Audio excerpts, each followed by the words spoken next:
حضرت عباس نے خطبہ شروع کیا علماء کی نگری میں، علماء کے درمیان، مولا عباس کی دہلیز کے سامنے سرکار ابوالفضل عباس کا خطبہ۔ حضرت عباس نے 3 اشارے کیے، وہ تینوں اشارے سننا۔ الحمدللہ الذی شرف ھذا بیتہ بقدوم ابی، 3 اشارے۔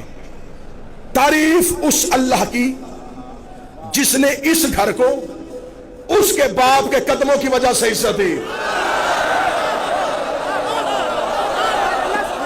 میں شاعری پڑھتا تم نہ بولتے، میں خطابت کرتا تم نہ بولتے، مجھے دکھ نہ ہوتا۔ میں اپنے شہنشاہ کے الفاظ پڑھ رہا ہوں، داد مجھے نہیں دینے، خطبہ تو میرے شہنشاہ کا ہے۔ میرے مالک نے کہا تعریف اس اللہ کی جس نے اس گھر کو اس کے باپ کے، مولا حسین کی طرف اشارہ، اس کے باپ کے چہرے کی وجہ سے نہیں، ہاتھوں کی وجہ سے نہیں، قدموں کی وجہ سے عزت دی۔ جب حاجیوں نے کہا نا عباس بول رہا ہے تعریف اس اللہ کی جس نے اس گھر کو اس کے بابا کے قدموں کی وجہ سے دی، حاجی عباس کی طرف دیکھ رہے تھے۔ اب عباس نے حسین کے رخ انور سے اپنی نظروں کو واپس کیا، حاجیوں کی طرف دیکھا، یہ گھر تھا، اسے قبلہ ہم نے کیا ہے، یہ اینٹوں کا مکان تھا، یہ گھر تھا، اسے عبادت کے لائق ہم نے کیا ہے۔ تم کیا سمجھتے ہو کہ تم نے حسین کا ساتھ چھوڑ دیا اور اب تم حج کر رہے ہو؟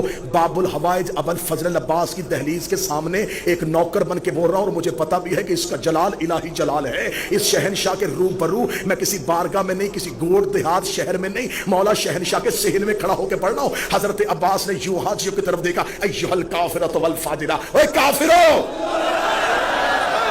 نا نا نا نا نا نا، وہاں بلندی پہ داد گئی نہیں۔ عباس نے کہا او کافر ہو، او فاجر ہو، آؤ مولا عباس کی دہلیز پہ پورا بر صغیر پاک و ہند لے کے یہ حسین کا ماتمی پوچھتا ہے۔ مولا وہ حاجی تھے، ان کے بدن پہ احرام تھا، ان کی زبان پہ لا الہ تھا، ان کی زبان پہ محمد رسول اللہ تھا، وہ وضو کر کے آئے تھے، وہ اللہ کے گھر کا طواف کر کے آئے تھے۔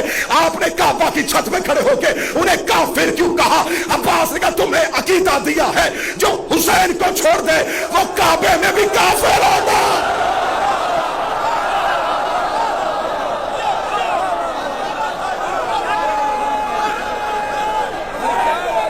جو حسین کو چھوڑ دے وہ کعبے میں بھی، وہ کعبے میں بھی، وہ کعبے میں بھی، وہ کعبے میں بھی۔